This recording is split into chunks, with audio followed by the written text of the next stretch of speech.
سب سے اچھا لباس کون سا لباس ہے؟ رسول اکرم صلی اللہ علیہ وآلہ وسلم نے ارشاد فرمایا کہ سب میں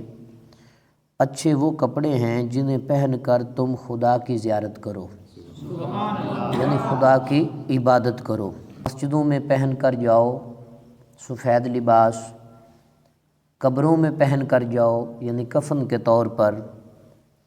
تو یہ سب سے اچھا لباس ہے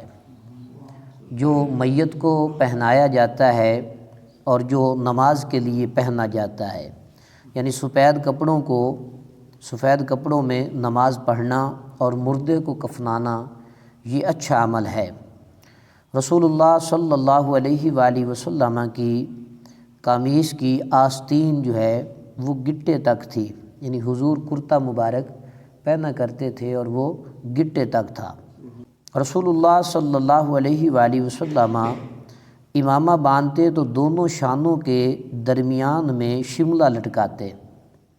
امامہ شریف باندھا جاتا اور شملہ جو ہے وہ دونوں کندھوں کے درمیان میں اس کو لٹکایا جاتا۔ رسول اکرم صلی اللہ علیہ وآلہ وسلم نے ارشاد فرمایا کہ امامہ باندھنا اختیار کرو، یہ فرشتوں کا نشان ہے۔ امامہ باندھنا جو ہے یہ فرشتوں کا طریقہ کار ہے اور ان کا نشان ہے، اور اس کو پیٹھ کے پیچھے لٹکا لو، یعنی جو شملہ وغیرہ ہے اس کو تم اپنی پیٹھ کے پیچھے لٹکا لو۔ بعض اوقات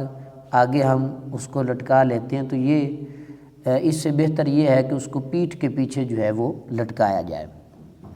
کافر اور مومن کے امامہ میں فرق، رسول اللہ صلی اللہ علیہ وآلہ وسلم نے اس فرق کو بھی واضح فرمایا کہ ہمارے اور مشرکین کے مابین امامہ شریف باندھنے کا فرق یہ ہے کہ ہمارے امامے جو ہیں وہ ٹوپیوں پر ہوتے ہیں اور کفار کے جو امامے ہیں وہ بغیر ٹوپی کے ہوتے ہیں۔ اب جتنے بھی دوست امامے کے طور پر کپڑا اگر سر پہ باندھتے ہیں تو انہیں ایک ٹوپی جو ہے وہ اپنے سر کے نیچے رکھنی چاہیے، کیونکہ رسول اللہ صلی اللہ علیہ وآلہ وسلم نے ایمان والوں اور مشرکین کے امامہ کے درمیان فرق کو واضح طور پر بیان فرمایا کہ فرق صرف اتنا ہے کہ مسلمانوں کے جو امامے ہیں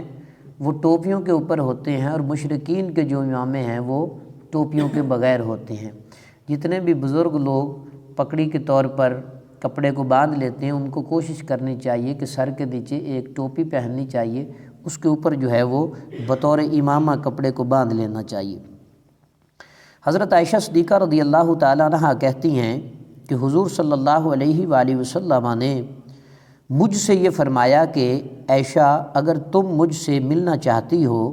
اتنے ہی پر بس کرو، یعنی کفایت کرو، اتنا مقصد ہے کہ استعمال کرو اور کھاؤ پیو، یعنی اس کے حوالے سے حضور نے بات کی۔ فرمایا کہ دنیا سے اتنے ہی پر بس کرو، اشارہ فرمایا کہ اتنے پر ہی کفایت کرو جتنا سوار کے پاس توشہ ہوتا ہے، یعنی ایک بندہ سواری پہ سوار کہیں سفر پہ جا رہا ہوتا ہے تو وہ کچھ تھوڑی چیزیں جو ہیں اپنے پاس کھانے کے لیے رکھ لیتا ہے، تو فرمایا اتنے پر تم قناعت کرو، اتنے پر تم بس کرو۔ اور مالداروں کے پاس بیٹھنے سے رسول اللہ صلی اللہ علیہ وآلہ وسلم نے فرمایا کہ بچو، اور کپڑے کو پرانا نہ سمجھو، کپڑا جو ہوتا ہے اس کو پرانا نہ سمجھو جب تک پیوند نہ لگا لو، جب کپڑا پھٹ جائے اس میں پیوند لگ جائے تو پھر سمجھنا کہ اب کپڑا پرانا ہو چکا ہے، اس سے پہلے کپڑے کو پرانا نہ سمجھو۔ کہ لوگ جو ہوتے ہیں ابھی کپڑا ٹھیک ہوتا ہے اس کو اتار کر پھینک دیتے ہیں، تو حضور علیہ الصلوۃ والسلام نے فرمایا کہ کپڑے کو پرانا تب سمجھو جب اس میں پابند لگ جائے۔ حضرت حفصہ بنت عبد الرحمن حضرت عائشہ رضی اللہ تعالیٰ عنہ کے پاس بریک دوپٹہ اوڑھ کر آئیں، تو حضرت عائشہ رضی اللہ تعالیٰ عنہ نے ان کا دوپٹہ پھاڑ دیا اور موٹا دوپٹہ انہیں دے دیا۔ امام مالک نے اس کو روایت کیا کہ خواتین جو ہیں ہماری مائیں بہنیں بیٹیاں جو ہیں ان کے لیے یہ حکم ہے کہ وہ بریک دوپٹے نہ پہنیں، موٹے کپڑے جو ہے وہ پہنیں اور موٹے جو ہے دوپٹے وہ پہنا کریں۔ ہمارے معاشرے کی تو حالت یہ ہے کہ وہ کپڑے دوپٹے تو سروں پہ لیتے ہی نہیں ہیں، تو یہ بہت برا عمل ہے۔ ان کو دوپٹے جو ہے وہ سروں پر لینے چاہیے اور اپنی جو ہے زینت جو ہے اس کا اظہار نہیں کرنا چاہیے غیر محرم مردوں کے سامنے، تو دوپٹہ جو ہے وہ موٹا پہننا چاہیے، کیونکہ حضرت امّہ عائشہ صدیقہ رضی اللہ تعالیٰ عنہ کیونکہ حضور کی تعلیم یافتہ ہیں، تو پھر آپ اس بات کو ناپسند کرتی تھی کوئی عورت جو ہے وہ بریک دوپٹہ وہ پہنے۔ لباس بعض لوگ شہرت کے طور پر پہنتے ہیں، اس کی مذمت فرمائی گئی، حضور نے منع فرمایا۔ امام الانبیاء علیہ الصلوۃ والسلام نے فرمایا کہ جو شخص شہرت کا کپڑا پہنے،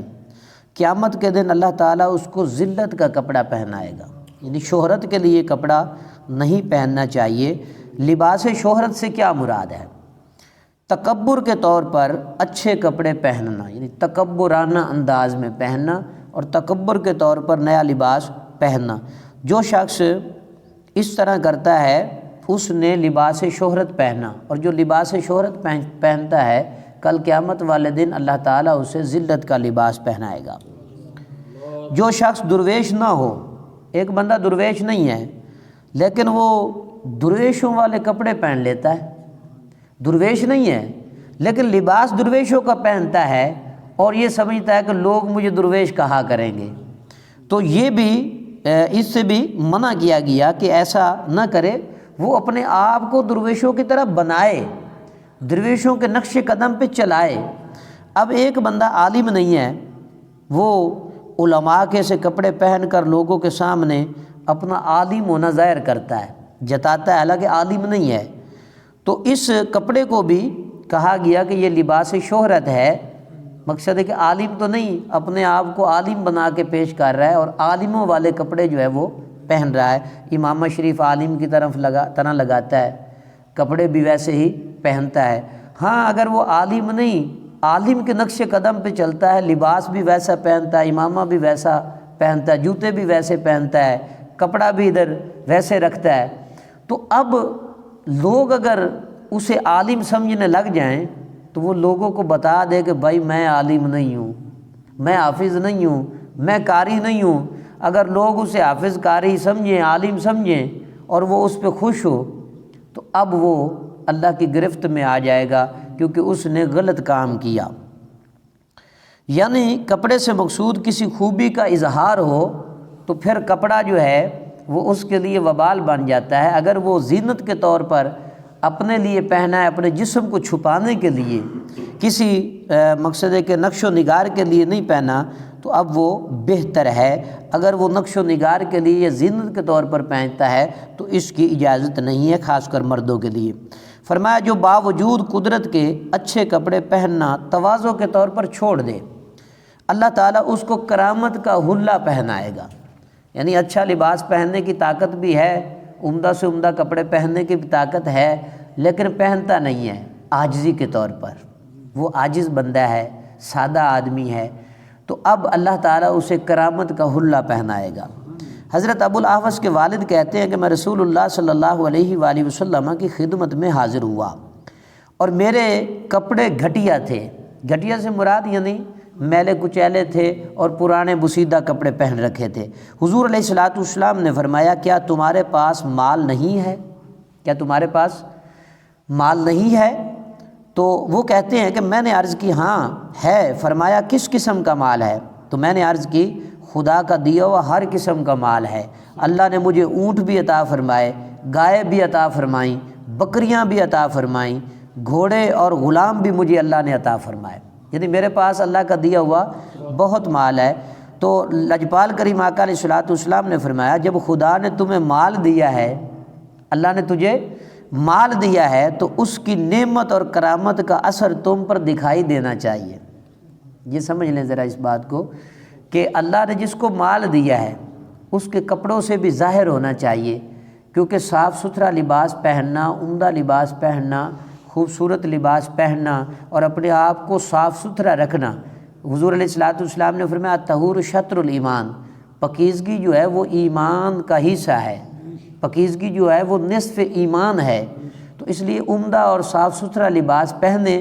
لیکن کس کے لیے پہنے؟ اللہ تبارک و تعالیٰ کی رضا کے لیے، کہ بھائی میں نماز پڑھنے کے لیے جا رہا ہوں،